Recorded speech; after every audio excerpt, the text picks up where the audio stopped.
Archidan Vids, Yahoo!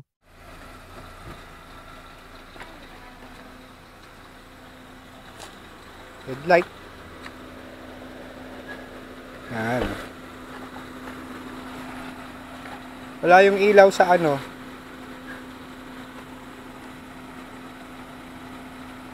Wala. DRL. Yan. Paano mo inon?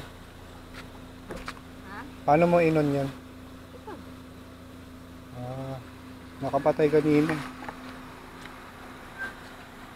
Sige, on mo nga. Oh, yun yung sa baba. Yung pag light.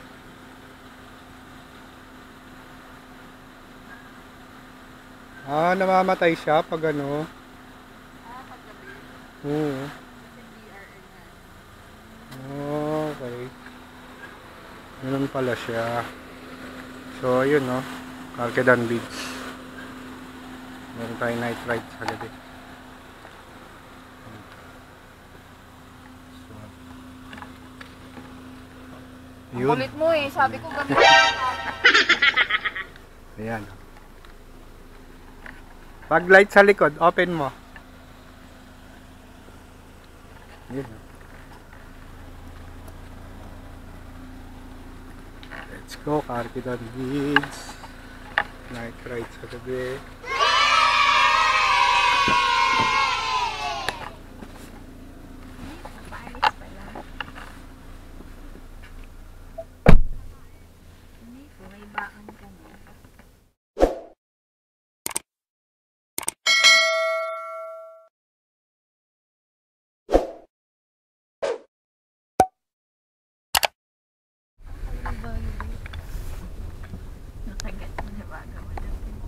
Kasi hindi kami nagbubukas ng ilaw. Eh, diba tanghal? Kanina ang kulimlim. Hindi ko man binubukas yung ilaw. So, ang tingin ko, ano lang, dark siya, na parang chocolate. Sabi ko, bakit walang white?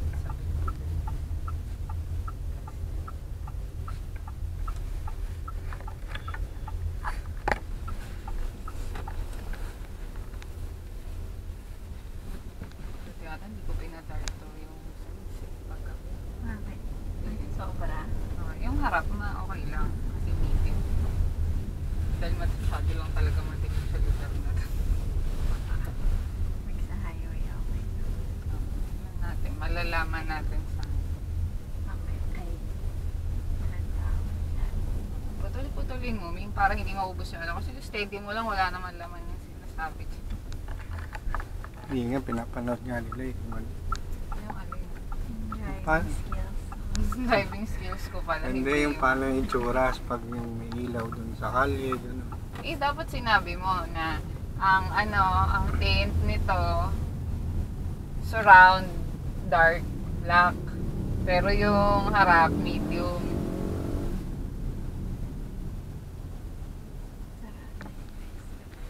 Ano mo nga? Tapos naka-comfort mode tayo.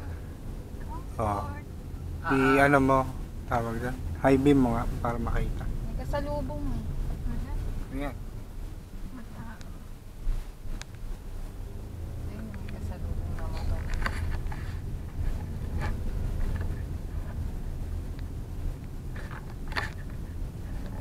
Ngayon, dandan.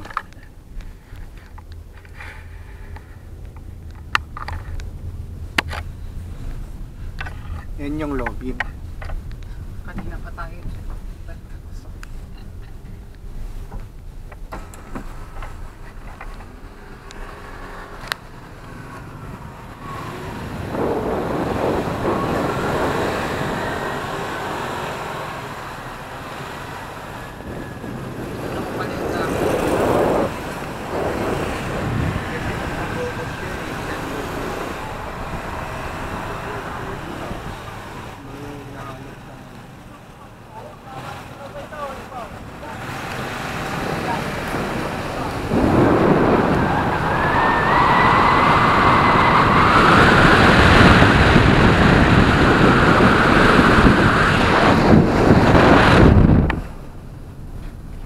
Yan, low beam.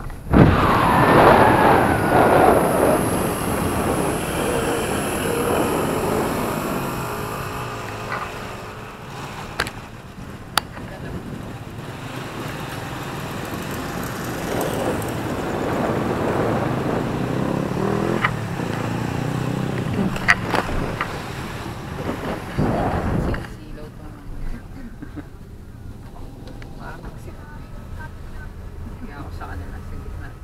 Nakita sa video. Gigit-git ng pedestrian. Hindi ko sila ginigit-git. Pinapagilid ko lang sila.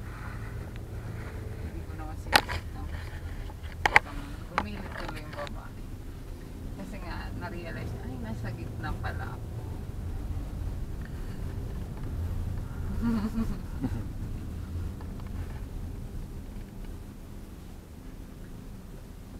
Oh, nawala na yung hype ng Dali. Wala na, lumipas na. Tapos na yung promo eh. Kahapon lang yata may mga Back to. meron na Meron pa rin, no? Mga bata. Ano mo gawin mga bata? Mamaya may makita pa ako. Buisit pa. Hoy! Nanakaw ka? Balik mo yan. Saan nakatira? Sino ang nanay mo? Hinanap. Sino ang nanay mo? Ganyan.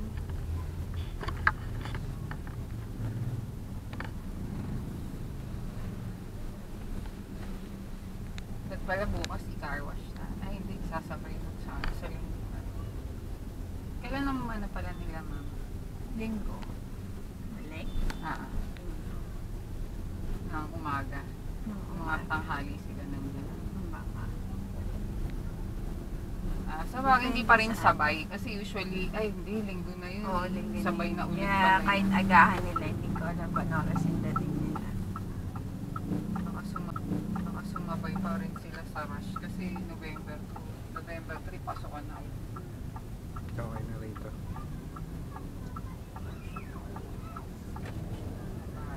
Kasi nag-trick or treat sila. Eh, bakit November November 1? 3. Kaya nga, dapat kahapon, Oo, kagabi. Hindi kasi nilala yung ibig sabihin ng Halloween. Kailan mo lang naman din nalaman. Yung video. Napanood ko yung videos. Yung pala yun. At least, alam mo na kung ano yung meaning ng Halloween. At least mga bata, para gets nila yung mga bata. Yung pala yung meaning ng Halloween. Ngayon nag-Halloween yung mga bata kasi kahapon may pasok pa yung magulang. Tama.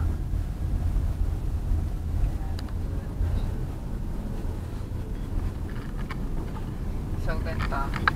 Ipakita natin yung mode ng driving mode. So, yan. May video ka pa ba? So, yan. Naka-comfort mode tayo. Responsive naman siya compared kapag naka-eco. Sige. Try natin mag-eco. Yan. Pag nag-eco tayo, parang bigla siyang bumabagal, tapos humihina yung aircon niya. Tapos, kahit ang taas na nung RPM ko, yung apa ko, ang bagal pa rin niya. Tignan, ang taas na nung RPM ko, pero yung ang bagal pa rin. Parang feeling ko yung eco mode, hindi siya ganun nakakatulong masyado sa ekonomiya. Compare as to comfort mode, isang apa ko lang, so, maano na agad, umaarangkada na siya. Ramdam mo naman, di ba? Yung kasi, eco mode. Saka lumakas yung aircon. At ayun, bumalik ulit yung kaninang aircon. Kasi eco mode, hindi mo siya pwedeng pambakbakan sa traffic. Uy, bait naman. Kasi pag eco mode ka, apak ka na, hindi pa nagre-respond yung makina mo, hindi pa siya maarangkada. Compared pag naka-comfort ka, kung ano yung apak mo, yun din yung yun din yung andar mo. So, mas better siya lalo na kapag traffic yung Hindi ako naniniwala. Personally, hindi ako naniniwala doon sa eco mode masyado, lalo na kapag city driving. Kasi, alam mo naman dito sa Pilipinas, iba ang traffic. So, iba din ang labanan pagka rush hour. Tapos, pag sports mode naman, hindi ko siya masyadong gusto din kasi ang sensitive niya. Konting apak ko pa lang para akong konting apak pa lang yan, parang pakaramdam ko nakikipagkarera na ako. Yun. Later, natin ulit si sports mode. Pero mabilis siya. Compared kay comfort mode. So, yan. Yan yung tatlong modes ng driving ni GX3 Pro. Oh, yeah. Ay, ba't naka-signal light pa ako? Diretso lang pala ako. So, yan. Isipin mo ganyan, pag umaandar, tapos naka-eco mode ka, halimbawa traffic, ganyan. Tapos syempre uusad ka para hindi ka masingitan. Apak mo na dun, pag naka-eco mode ka, pag apak mo, hindi pa rin siya nagre-respond. Wala, nakasingit na yung nandun sa may kanan mo or sa may kaliwa mo. Naiwan ka na dun. Kaya better si comfort mo. Matipid din naman kasi yung ginamit namin papuntang simula dito sa Muntinlupa papuntang MOA. Parang isang bar lang yung namin na consume. Wow! Ilang kilometers ba yun? Nasa 30. Sumagot naman kayo. Hindi ko alam eh. Kaya dan mo, parang siya nagpapa-video tapos di Gas ba nakikipag-usap. na diesel? Gas ito, gas. Lahat naman ng GX3 Pro gas. Ito kasi yung, dalawa lang kasi siyang type. So, isang manual at saka isang matic. Pero tag nila dito, GX3 Pro Comfort. Comfort ba? Tama ba? Comfort. May comfort siya. So, yan. Ang maganda dito, kasi compared sa GX3 Pro lang na empty, wala siyang, bukod dun syempre sa transmission niya, wala siyang sunroof. Meron ba? Wala. Wala. Wala. So, base model at saka yung lang siya. Dalawa lang siya yung available sa Pilipinas. Sa ibang bansa kasi may luxury pa. So, dito sa atin, dalawa lang yung GX3 Pro. Dalawang variant lang. Isang matic, isang manual. Pero yung matic mo, halos kompleto na lahat eh. May cruise control ka na, may sunroof ka pa, tapos yung interiors mo, elegant na tignan. Kasi yung una naming nakita na first choice namin before is yung Kia Sonet na EX. Kaso hindi kami matuloy-tuloy doon kasi pakiramdam ko hindi siya sa taste namin. Doon maganda siya yung kahan niya, features niya maganda naman, pero mas maganda pa rin si GX3 Pro. Hindi naman namin habol yung pampamilyang sasakyan kasi usually kami lang naman mag-asawa tapos ako pang trabaho. So eto, enough na siya para sa everyday driving. So kung halimbawa ikaw bago ka lang din na driver, tapos gusto mo budget friendly pero magandang klase na yung sasakyan, might as well ganito na lang din yung i-purchase mo. Tapos nagpo-promo pa sila ng mababang down payment. O, diba? Bongga. Oh my God! Yung ngayon, kasi yung mga Japanese cars at saka Korean cars ngayon, parang hindi na value for money. Para kasing binabayaran mo na lang yung brand. Pero, yung features na kayang i-provide sa'yo ng mga China car, hindi nila kayang i-provide pa. Aww. Kung gusto mo ng maganda talaga, magbabayad ka ng mahal. Ito for less than 1 million, less than 900,000, ganito na yung makukuha mo. Saan ka makakabili ng less than 900,000 na Japanese cars na may sunroof? Wow! Wala. Diba? Huwag mo iharap sa sa mukha ko. Ay, hindi ba? Baka kasi pag hinarap mo sa mukha ko, puro ipin lang kita eh. Sige, mamaya na ulit tayo mag-video. Saan na tayo? Andito na tayo sa may Daang Hari. Hindi ko alam kung anong eksaktong lugar to eh. Hindi ko kapisado to eh. Basta alam ko nasa Daang Hari na tayo. Malapit na tayo sa may Vista Mall. So, yan. Pwede naman dito mag-cruise control. Pero kasi, ano yung mga sasakyan eh. Pahinto-hinto. So, hindi mo siya ma-maximize. Maganda siya kapag siguro NLEX ang takbuhan mo. Yan. May cruise control siya. Ano yung cruise control? Cruise control, halimbawa, naka 60 ka or sabi natin 70 kph. Tapos, syempre, wala ka namang mga kasunod. Gusto mo lang siya i-maintain, hindi ka naaapak. ano siya, magse-set ka lang sa kanya ng cruise control na 70 kph, automatic na siya na 70 kph. No need na umapak ng silinyador ng gas para lang marangkada siya kasi 'di ba itong mga matic naman kapag ka ito kasing GX3, hindi ko alam sa ibang matic na sasakyan, pero ito kasi kung sa bumitaw ka 'di ba sa gas, mag-slow down siya. So yun, kahit di ka nawapak sa gas, iaano niya yun. Plus, hindi na umaandar masyado yung RPM mo. Kasi, i-maintain niya yung tawag dito, yung speed. Yan. I-maintain niya kasi yung speed. So, no need na apak-apak. Hindi siya masyadong nakakapagod. Wow! O, diba? Hindi mo yan basta mabibili sa mga... Yun yung Geely rin. Isa sa GX3. GX3 din yan? Kulay white. Kulay white. Yung kulay white na GX3, para siyang yung maskara sa pag nakaharap sa'yo. Yung maskara sa Money Heist. Yung parang may bigote siya. Kasi di ba ganito din yung design? Lahat naman ng GX3, ganun yung design nung niya, sa harap niya. Para siyang may mustache na pag ganun. Eh pag white, lalong mas mukha siyang mas mukha siyang yung mask din nga sa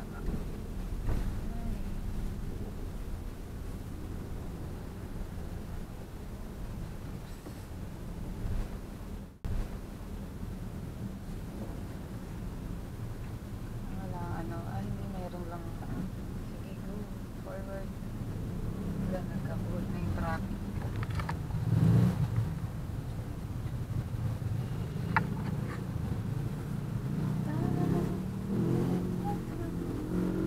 Wala pala tayong music. Isa pala sa maganda dito, yung music. Dito tayo ng mode. Dito pwede naman. Tapos Bluetooth kasi yan. Ang gusto ko, USB na lang. So yan. Halata ko ano yung mo. Tag dito. Ang maganda dito, kung bawa hihinto ka or automatic siya nahihina or aatras ka, ibababa niya yung volume para yung concentration mo mas mag-focus yung doon sa pagbabaking mo or pagka kung bakit ka huminto. So kapag ka dire-diretso na ulit yung yung speed mo, yung driving mo, babalik siya doon sa speed na nakaset. Sa volume na nakaset.